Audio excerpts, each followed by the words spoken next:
Saludo, queridos amigos, reciban un fuerte abrazo de parte de su amigo Gabriel. Hoy nos encontramos aquí desde mi hogar. Estamos justamente hoy, día 25 de diciembre del 2021. Y bueno, quiero enviar un fuerte abrazo, un saludo a todos los que nos visitan en nuestro canal Fuentes de Vida Eterna.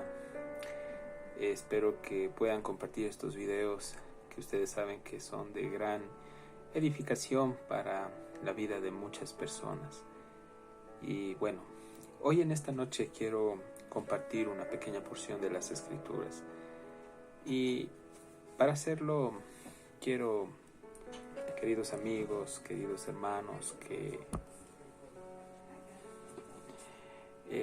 oremos antes de poder iniciar este estudio bíblico.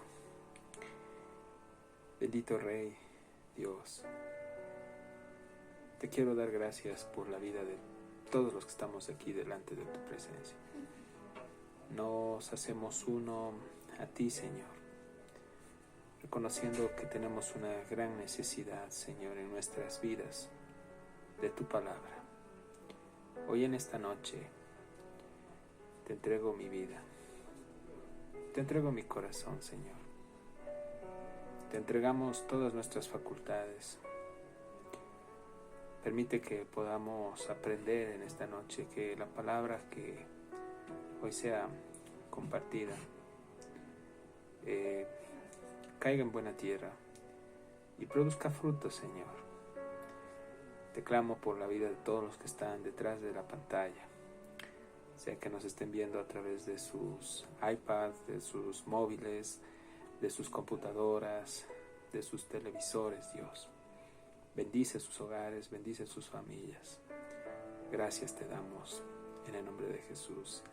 Amén.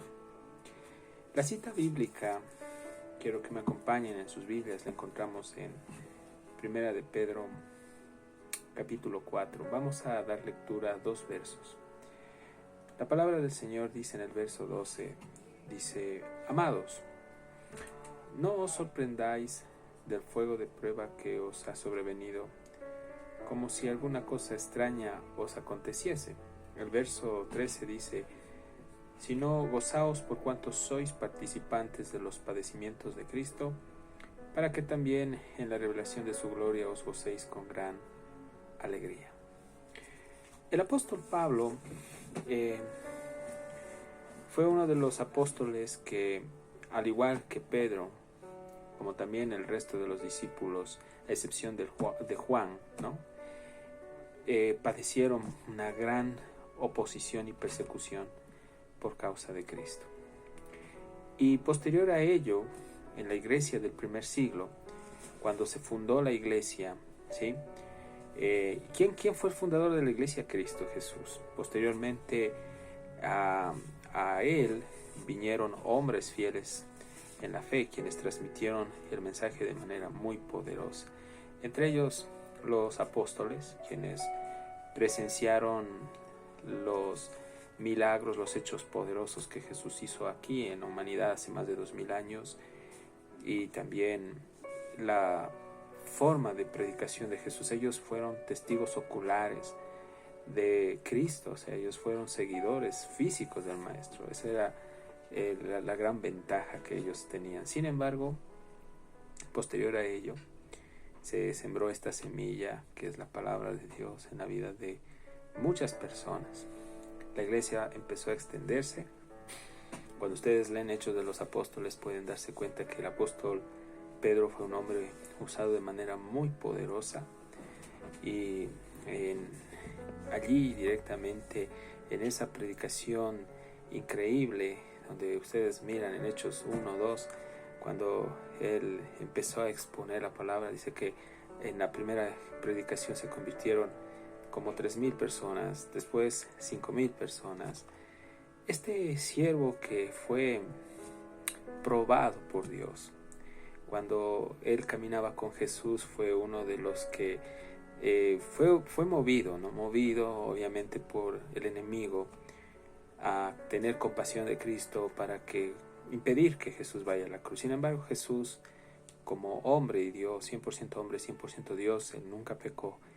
Él ya venía trazando un plan desde la eternidad pasada con el Padre y el Espíritu Santo. Los tres, la Trinidad, siempre estuvieron en armonía. Entonces, Satanás no iba a impedir y nunca ha podido impedir los planes de Dios, jamás.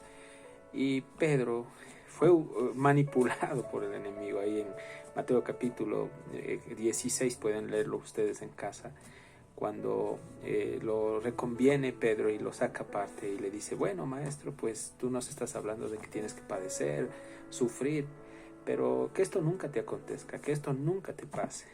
Y Jesús le expone de una manera radical, pero también con amor, y le dice: apártate de mí, Satanás, porque no pones la mira en las cosas de Dios, sino en las cosas de los hombres. Y Jesús posteriormente le habla y dice: si alguno quiere venir en pos de mí, niéguese a sí mismo, tome su cruz cada día y sígame. Y vemos en estas palabras esa invitación que Cristo hace a todos aquellos que quieren caminar por este camino.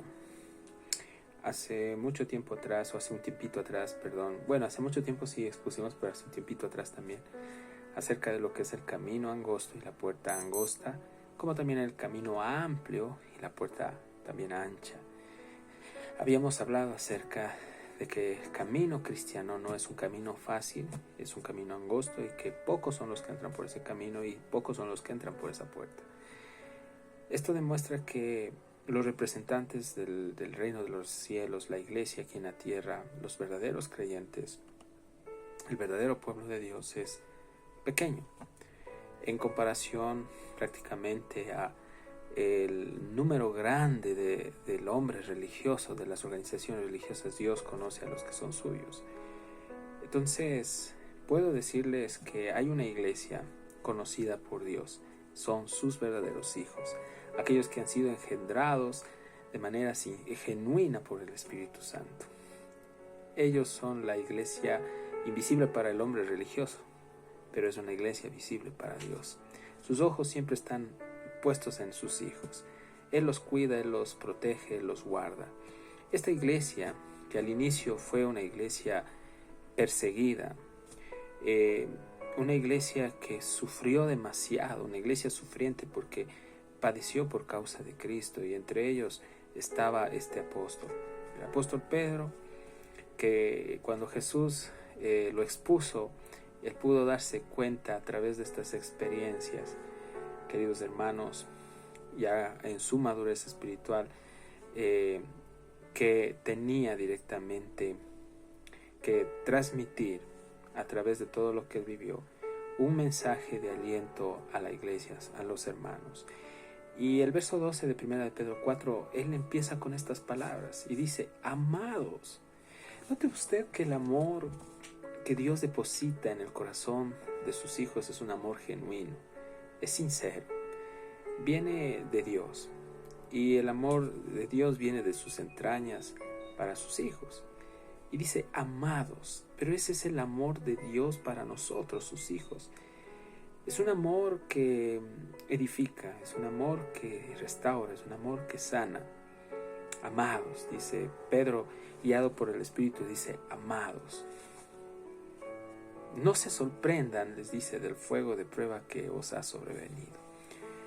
En otras palabras, Pedro les estaba diciendo a los hermanos, a la iglesia en ese tiempo, y aún a nosotros hoy: si ustedes dicen que son creyentes, si ustedes dicen amar a Jesús, si ustedes dicen identificarse con Él,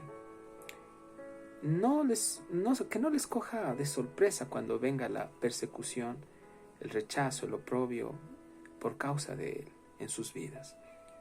No se desesperen, que no les coja de sorpresa. Entonces, no se sorprendan del fuego de prueba que os ha sobrevenido. Pedro sabía que él iba a ser sacrificado. Nerón había puesto la mirada en Pedro, y sabemos que posteriormente este hombre, un hijo de Satanás, un instrumento del demonio, empezó a mandar a matar a muchos cristianos.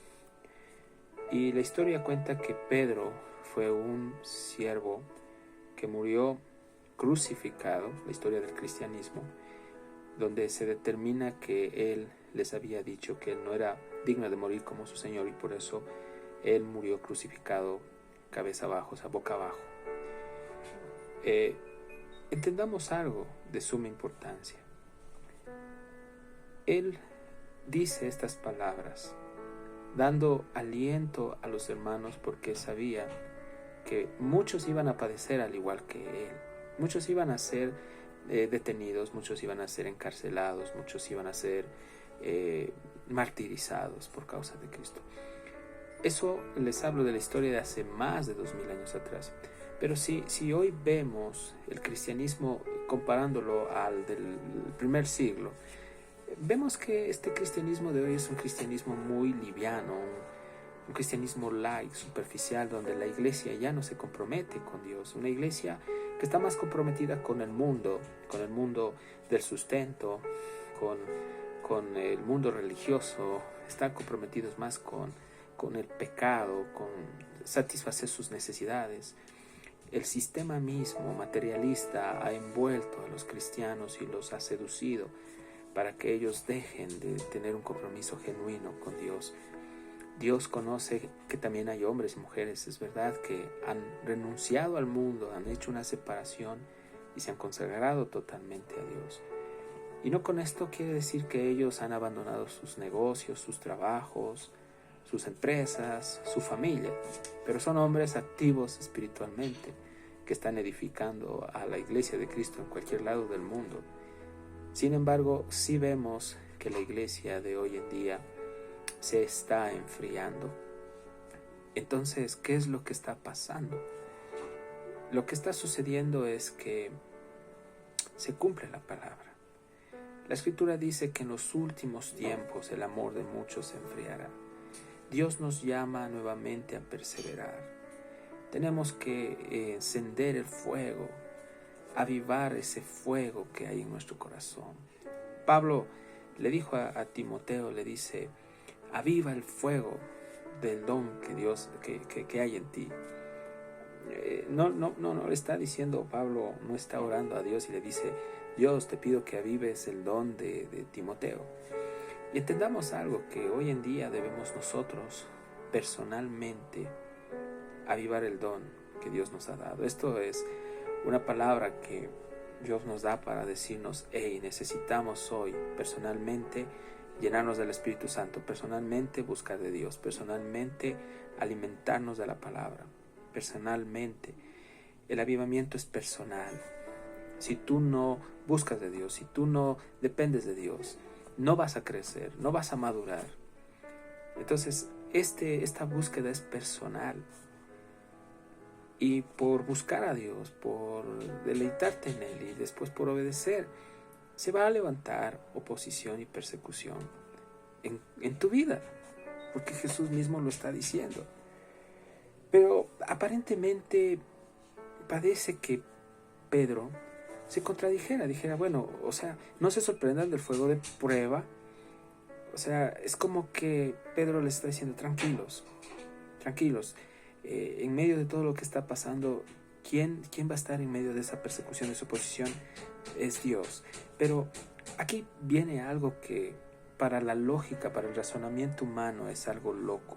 Esto hace volar la cabeza al hombre que usa su razonamiento sin la intervención del Espíritu.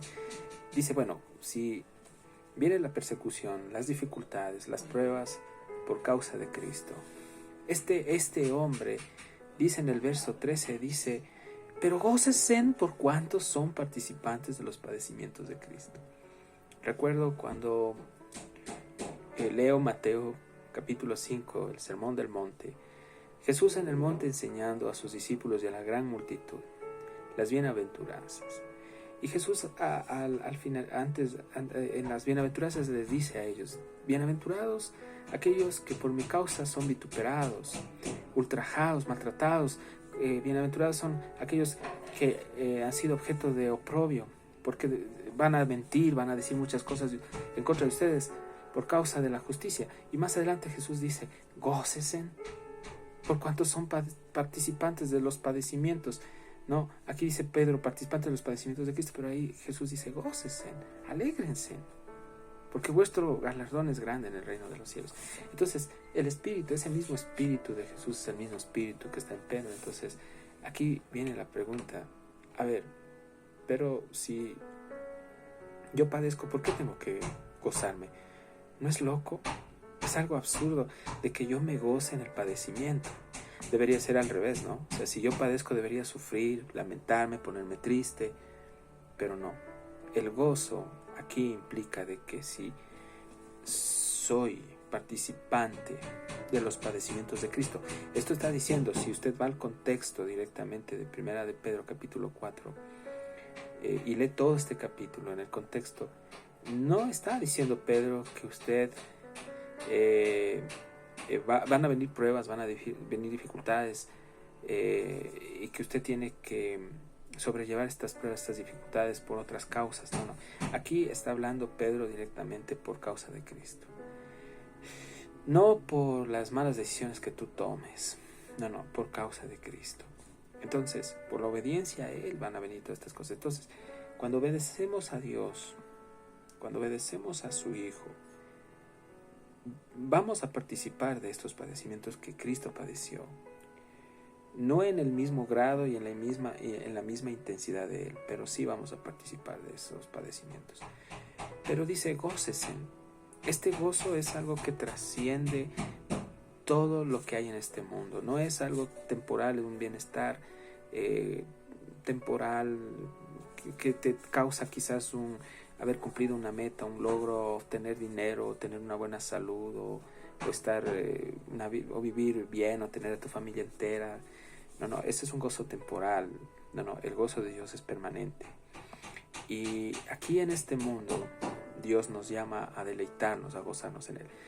Otra pregunta es, ¿creen que es posible que nosotros nos gocemos y nos deleitemos hoy en este mundo que cada día está patas arriba, que vemos que ha aumentado las tinieblas? Yo les digo, sí es posible. ¿Y cómo es posible obtener este gozo? Es posible obtener el gozo de Dios a través de la obediencia a su palabra. Cuando nosotros obedecemos a su palabra, vamos a experimentar el gozo de Dios. Ese gozo que nos va a sostener en medio de las dificultades que vengan. Y como dice ¿cómo es? El rey David, el gozo del Señor es mi fortaleza, ¿no? Ese gozo va a ser fortaleza en las adversidades, en las dificultades, en los problemas que se presenten por causa del Señor.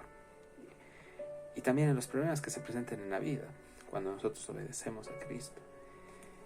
Pero también aquí Pedro nos hace entender que no solo vamos a gozarnos aquí en la tierra, va a haber un gozo después, al final, en la eternidad con Dios. Porque dice, para que también, dice, en la revelación de su gloria se gocen con gran alegría. Yo digo esto, Cristo se reveló al mundo y Él se dio a conocer a sus hijos, a los suyos. La revelación, en parte Dios nos la ha dado y tenemos la revelación en las Escrituras. Esa es la revelación de sí, en parte de la gloria de Dios, pero la revelación total será, o completa se dará, cuando nosotros estemos con Él para siempre.